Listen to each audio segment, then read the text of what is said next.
Hey everyone, it's Kong again, and here's another episode of Should You Summon? As always, my goal here is not to provide in-depth builds for these characters, but just high-level overviews using these 4 criteria to help you decide whether it's worth spending your hard-earned vouchers and crystals on these characters.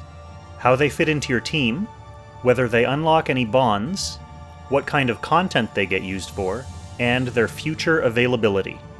So let's take a look at the second crossover raid-up banner featuring characters from the Legend of Heroes Trails in the Sky. Rise of the Enforcers features Leonhardt and Renne, and runs from April 30th to May 13th.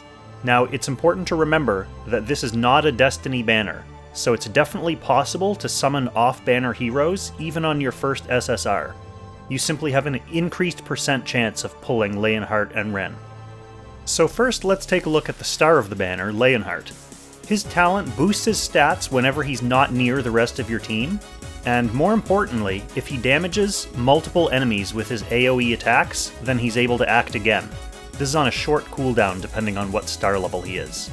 This lets you launch an AoE, then retreat to safety, or launch another big AoE, or go after an opponent's weakened tank, for example. He's a member of Origins of Light, buffed by Dehart, Jugler, and Freya, Empire's Honor, buffed by Bernhardt, Leon, and Lance, and Heroes of Time, buffed by Joshua, Angelica, and Yusuke. So he has lots of options for getting buffs. Joshua's is especially mean because it boosts AoE damage. For bonds, because Leonhardt is a crossover unit, he doesn't unlock anyone else's bonds or need any other SSR characters for his own bonds. His higher level bonds simply unlock by upgrading him to his different classes. For content, in PvE, he's on faction for Valkyrie in the Eternal Temple. He used to be a key component of the heal reversal cheese for the level 70 version, but I don't think it works the same way anymore. He doesn't seem like he would be very useful for the lower level normal ones because of his AoE focus, but he might still be handy for the level 70 even without the cheese. In Ancient Beckoning, he's on faction for Sleipnir, and he's quite good in the fight against Jormungandr. But where he really shines is in PvP, where he has long been a top-tier Apex Arena staple. So listen to this. In addition to his ridiculous Act Again talent, he also has a self-teleport that gives extra mobility and damage reduction. He has a line attack that can stun enemies, and he has his signature Dark Emperor sword move that does big AoE damage, dispels buffs, and makes it so the enemy can't act again. The Balanced Blade was made for this guy. Actually, it was introduced to the game in the original Trails in the Sky equipment banner under another name. That said, nowadays there are a lot of other characters who make better use of the Balanced Blade than Leonhardt.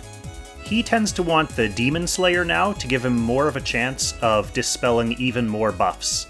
The more buffs that you can dispel, the higher chance you have of dispelling those key tanking buffs. For availability, since this is a crossover banner, it might come back in a year, it might not, we don't really know. Actually, this is the rerun of this banner already, so we know that it can happen, we just don't know if it will happen again. Next up, we have Renne, the OG scythe-wielding demon girl. Sorry, Licorice. Her talent adds more debuffs if she's attacking an enemy who's already debuffed. Her signature skill, Annihilation, effectively reduces the enemy's magic defense by 100% if they have 3 or more debuffs. This allows her to do massive bursts of damage. She's a member of Dark Reincarnation, buffed by Bozel, Yales Legends, buffed by Landius and Sigma, and Heroes of Time, buffed by Joshua, Angelica, and Yusuke. Again, for bonds, since she's a crossover unit, she doesn't unlock anyone else's bonds or need any other SSR for her own bonds. For content, in PvE, she's on faction for Leviar and Phoenix in the Eternal Temple, and could be particularly useful against Leviar because of her plethora of magical attack options.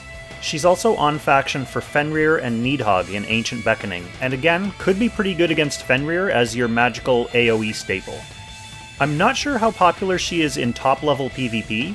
I don't see her in a lot of meta boxes, but she might see more use with her upcoming 3-cost skill. It's a 3-width, 6-range line attack that pushes enemies back 1 tile, and skills that mess up an opponent's formation are often popular in Apex. She's also covered by a good host of popular PvP faction buffers, so if you do have a place for her in your box, then you might be able to put her to good use. For availability, once again, this is a crossover banner and a rerun of a crossover banner at that. So it may come back in a year, it may not, we don't really know right now. We know it's possible, but we don't know what's going to happen in the future.